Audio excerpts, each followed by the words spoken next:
Good. Okay, good morning, everybody. Thanks for joining us for the second in a series of Tenix webinars. Today, we're going to spend about 30 minutes. We're going to explore how battery insights and charging strategies work together to help you understand, protect, and extend your battery's health. We're also going to touch on fire safety and focus on battery warranty and how we can really help protect you in relation to your warranties. I'll be joined this morning by Abby Benamar from Battery Specialist PowerUp to discuss all things battery life, health, and performance. The reason we're having this webinar is because we're getting a lot of questions on battery health. How can I make my batteries last longer? Risk of fire, thermal events, and degradation. And also, we're seeing very long battery warranties from manufacturers and OEMs of 14, 15 years. And questions we're getting from our customers are, how can I stay within this warranty? How can Tenix and maybe PowerUp help us do this? Because nobody wants to reject a claim of maybe 80 to 100,000 euros or pounds. It's a big cost to your bottom line. So just to introduce myself, I'm Jim Rogers. I'm Sales Director for the UK and Ireland here at Tenix. For those of you who don't know me, I've spent over 15 years working in the UK and Ireland bus and coach sector. I've worked with some of the leading providers in telematics and CCTV and was very lucky enough to work with some of the biggest fleets in the UK and Ireland. I joined the team here at Tenix back in September last year to bring the market leading EV charge management and fleet management platform to bus operators, combined authorities across the UK and Ireland. I'd like to introduce my co-host for this morning. It's Abby Benamir. He's the CEO from Battery Health Specialist PowerUp.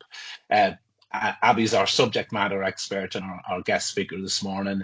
Hi, Abby. Would you like to introduce yourself and tell us a little bit about PowerUp? Yes, thanks for having me attending this webinar. I'm more than happy to share some of the insights we have gained over time. So I'm Abi Benamar, I'm the CEO of PowerUp. PowerUp has been created in 2017 as a spin-off of a French public research lab specialized in assessing the degrading mechanisms of lithium-ion batteries. And we do apply that knowledge to a number of segments like stationary storage, but in a specific case on fleet management. Thanks, Abby. Thank you very much. And thanks for joining us this morning. So one thing I will mention is we will have some time for questions. So at the end of the session, so if you could pop any questions you have into the chat, we can pick them up as we go along through the session this morning. So kind of jumping straight in, my first question really, Abby, is about visibility into battery health data and health. And I guess the question is, why is it important that bus operators and combined authorities gain visibility into what's happening within the batteries? And I guess at a high level, maybe we're talking about BMS, which is the battery management system, or do PowerUp work in a much deeper level, like I'm kind of guessing you do? Yeah, indeed. So today, the visibility that you have is coming from the battery management system, as you mentioned, that is provided by OEMs. Those battery management systems are implemented in batteries. That is a small piece of hardware with a small piece of software. And by design, those systems have limited capabilities because of the limited processing power. And they do have some inaccuracies. As an example, the state of charge is one of the issues that you may face, meaning that the accuracy of the state of charge and your state of charge gauge is not always at the level that you would expect. In our case, what we do is to complement those BMSs with much more advanced algorithms that give you a more accurate visibility on key performance indicators of your batteries. And why it is important is, first thing, because the usage that you have and the condition under which you're using your batteries have an impact on range and reliability. And this is of paramount importance when you have to deliver and guarantee some quality of service for the use of your fleets. The other thing is when you identify issues, and if you don't identify them early enough, they would have an impact on the range of your system, and they would have an impact on the way your vehicles behave, and you may have variations from vehicle to vehicle performance. It may lead also to unplanned maintenance and downtime if you are not able to identify early enough those issues that may affect performance. And in the worst case, this may drive also safety issues like thermal runaway and fire. A good Okay. example of that, if I guess you are used to it, is your range typically varies under the weather conditions. And you may have noticed that even though you are fully charged system, under cold weather, your range is typically 20 to 30% below what you would experiment during a sunny weather. And this is why it's extremely important for you, if you want to deliver and commit to the quality of service, that you have a better grip on the health of your battery and its usage. Okay, it's interesting, Abby, you mentioned the effect of cold climate because and how it affects performance. Because in the UK and Ireland, we've experienced some very, very cold weather. Obviously during the winter period, but it's maybe a lot colder than it was before. And I know feedback from operators is it's really affecting the range. Okay, so let's move on to another topic which always comes up in conversation, and it's a really interesting one. It's a bit of a dark art. It's about battery warranties. So my question is, the OEMs are offering very long battery warranties on electric vehicles, maybe up to 15 years. Kind of my first observation is that not enough? 15 years is a long time to warranty for a battery. And then I guess, is there a catch? As it would seem pretty straightforward with no consequence for the operator or the combined authority. What's your thoughts on that, Abby, of how people are, or how you're managing battery warranties? Yeah, so I would say warranty is good to have it because it gives you peace of mind as a kind of safety net. But in practice, they are conditional. They are very much dependent on how you use your batteries. And those conditions are not always easy to read. So that's one thing. Very much depends on the charging behavior. As an example, you may have limits on the number of fast charging per month. A typical example. It depends also on your maintenance actions that you have to implement in due time. They may be disconnected from your operational conditions. So that's one thing. The second thing, they use them after the fact. They are reactive. And they are usually difficult to claim because you have to demonstrate that you operated your asset within the strict warranty conditions that have been set.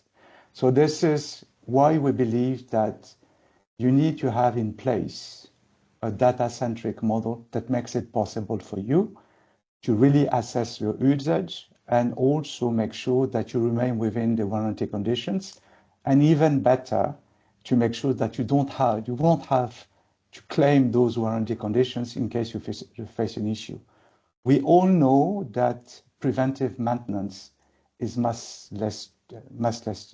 more cheaper than reactive maintenance. And from that respect, you need to monitor your usage and the operating conditions and the battery health while your warranty is there. And if the issue pops up, you can always claim for the warranty, but it's better not to do it. The other thing is when you have to claim for the warranty, you would have, in most of the cases, to stop operating your bus. If we speak about a specific bus, replacing a battery is always slow, it's complex from an additive standpoint, and it disrupts your operations. So for all those reasons, it's good to have a warranty in place. It's better to monitor how you compare to the warranty conditions. And if in some cases you have to claim for the warranty, you'd better have the data at hand to claim it properly. Okay. And Abby, if you were just going to give one piece of advice to an operator who's kind of maybe new into electric vehicles, running electric bus operations, what would your one piece of advice you give somebody to get started to protect the warranty? What the key issue would be? So, so first of all is to get visibility and have data in place. That's one thing, Okay. just to make sure that you can have a data-centric approach and operation. The second thing, when you have a look at batteries, their degradation is gradual and cumulative.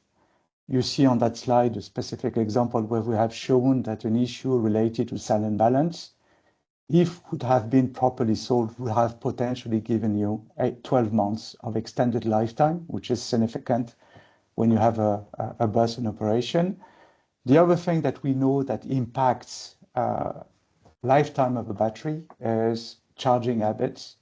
It has a direct impact on aging. Typically, you may be tempted to charge frequently your battery in the bus at 100%, but in reality, it's not only, I would say, energy consuming, because you would keep that at high level, but it's more importantly, it accelerates aging.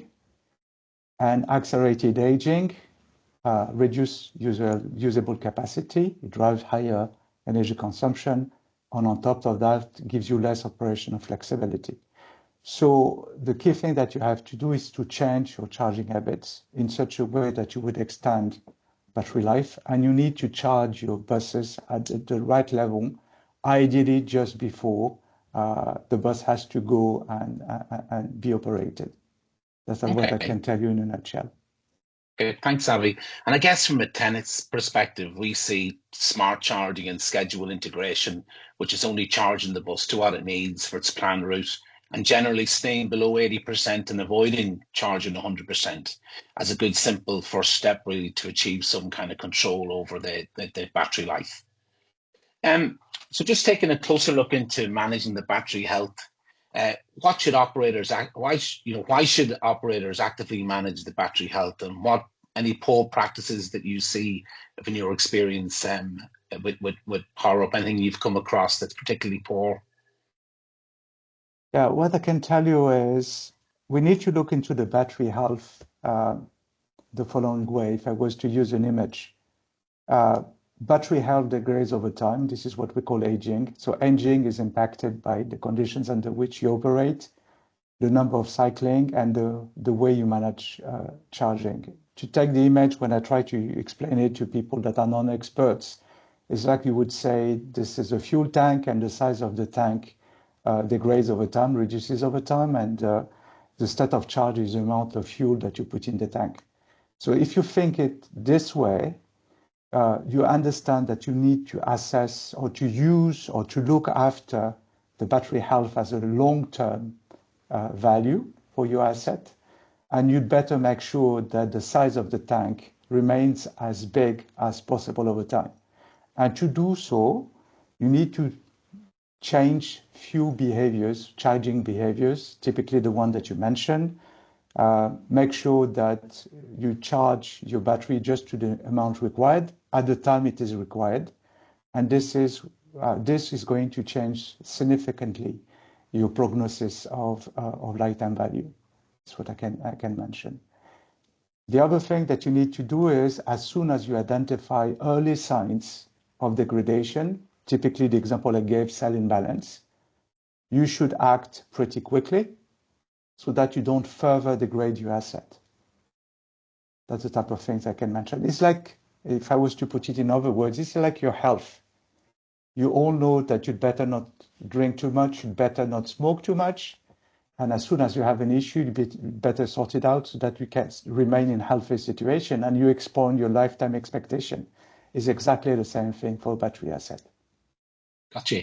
So brings us nicely on to extending battery life or life in general. So what can operators do to practically extend the battery life? What can they really do to help this? So as I said, adjust charging routines would bring you a long way. Avoid keeping buses at high state of charge, like 100%. That's one thing. The second thing is really using smart charging techniques like the one provided by Tenix to reduce overcharging and unnecessary charging cycles that speed up aging. You'd better schedule charging timing closer to departure, because keeping batteries charged for a long time accelerates aging.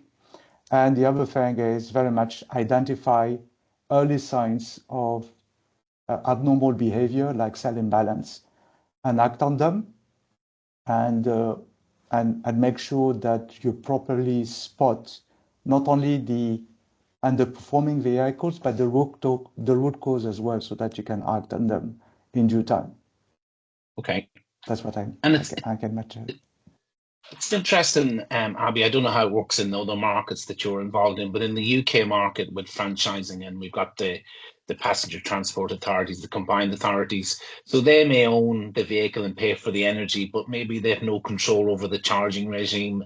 But they have the consequence of the battery warranty and any costs that arise from that. Also, the VOR disruption and the high cost to replace the batteries.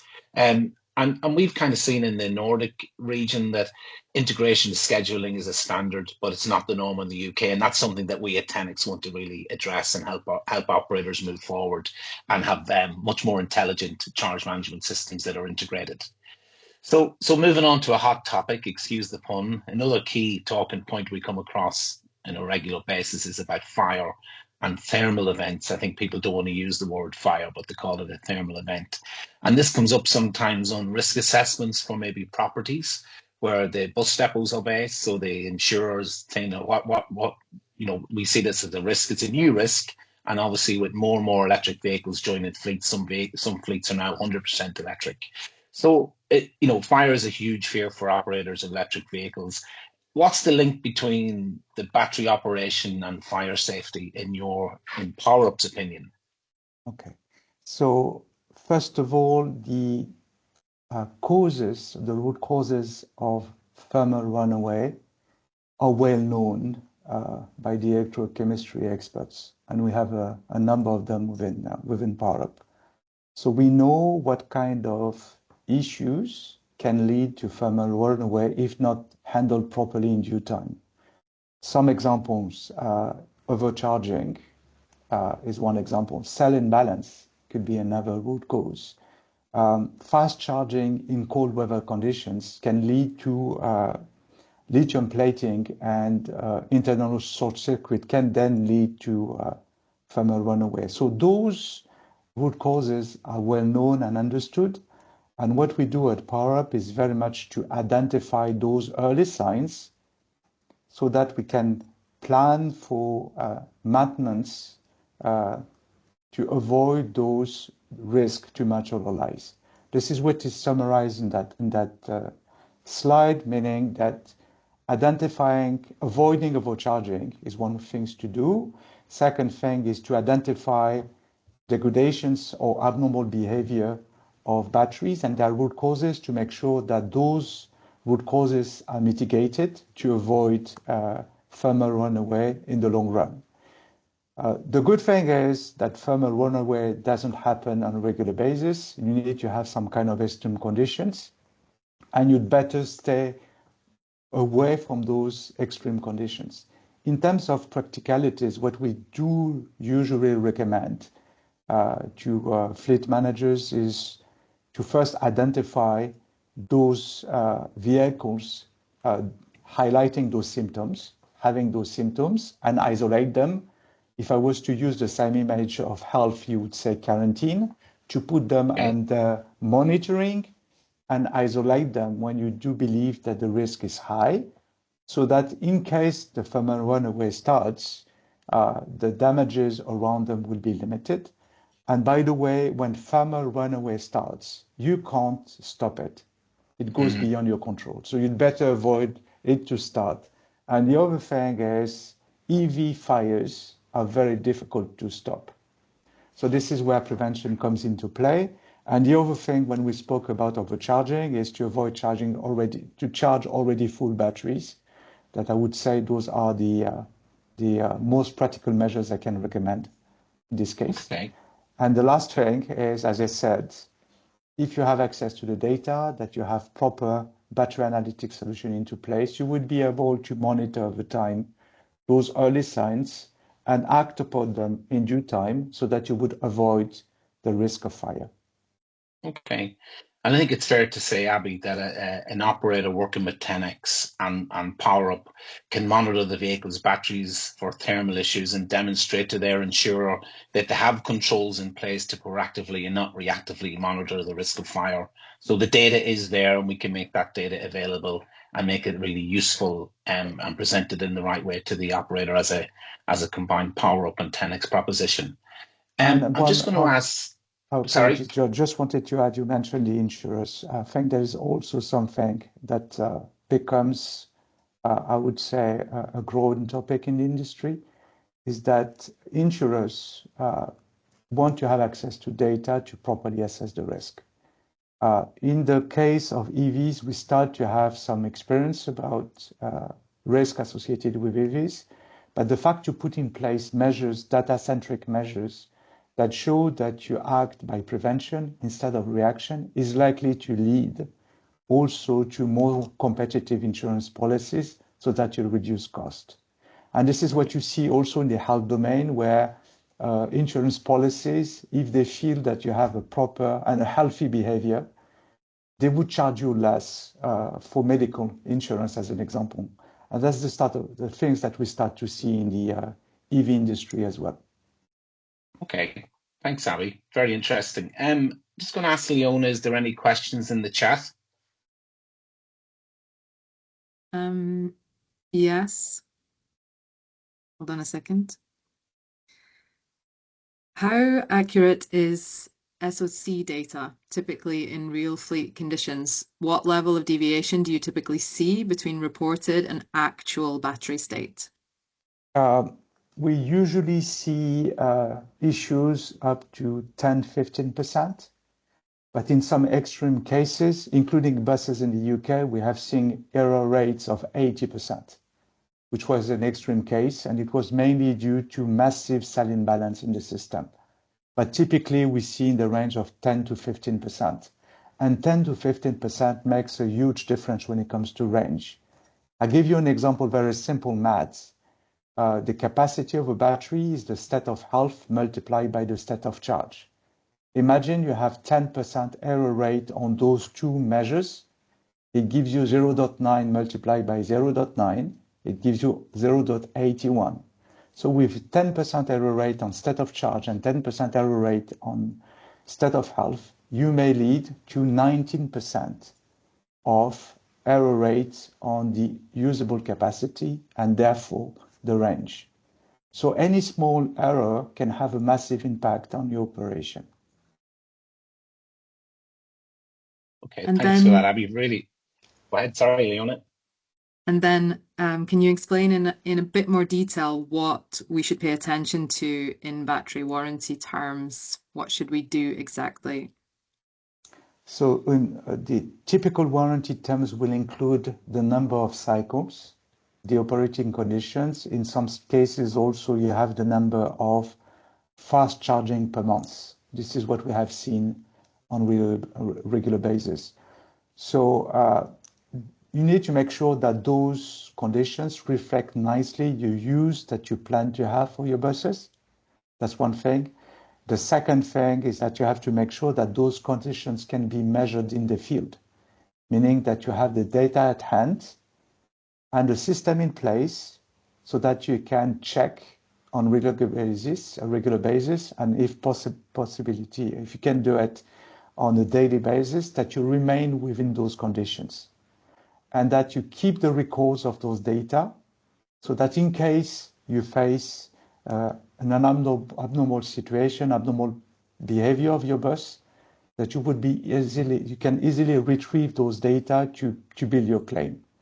And this is where solutions like the one provided by Tenix when it comes to the charging behavior, and the ones provided by PowerUp when it comes to battery health and the other KPIs that I mentioned, can give you the foundations to handle and to manage your warranty in the best possible extent. Thanks, Abby. Any more questions, Leona? We move on.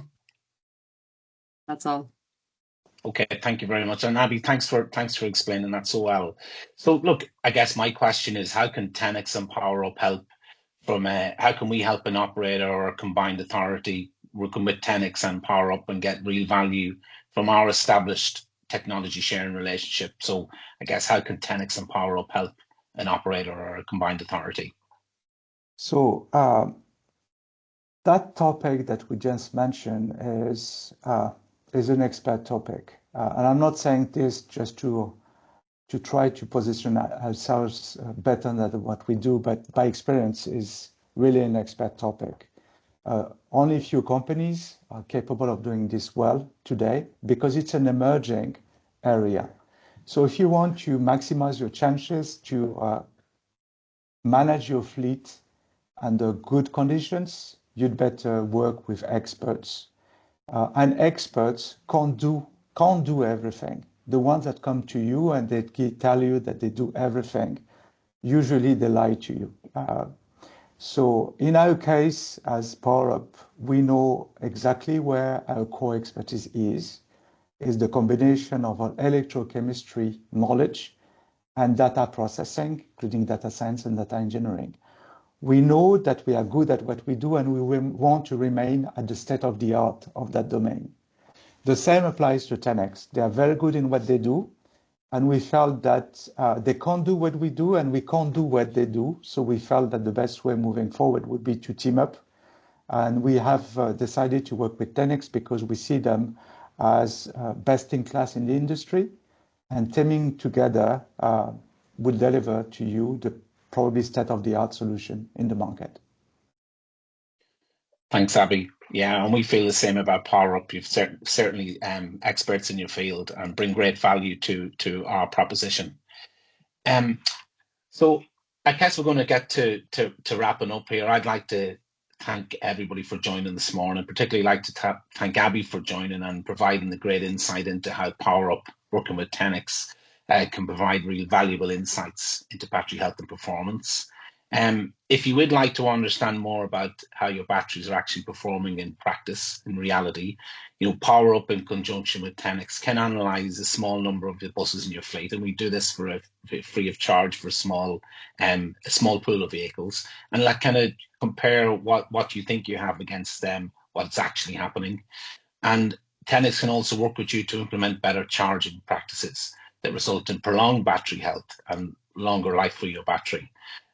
Just to give you details on our next webinar, we have a case story, one of the Nordic's largest bus operators who started its electrification journey in 2017, which is considerable amount of time, and now runs in excess of 1,000 electric buses in the fleet. So we'll have a guest speaker. We're going to share some lessons learned, practical tips, and how they run their CMS and more. So I'd like to thank everybody for joining today. We hope you found the webinar to be informative and helpful. And Abby, just for you, thank you very much for taking the time to join us today. You're more than welcome. Looking forward to working with you guys. Absolutely. Likewise. Thank you. Bye.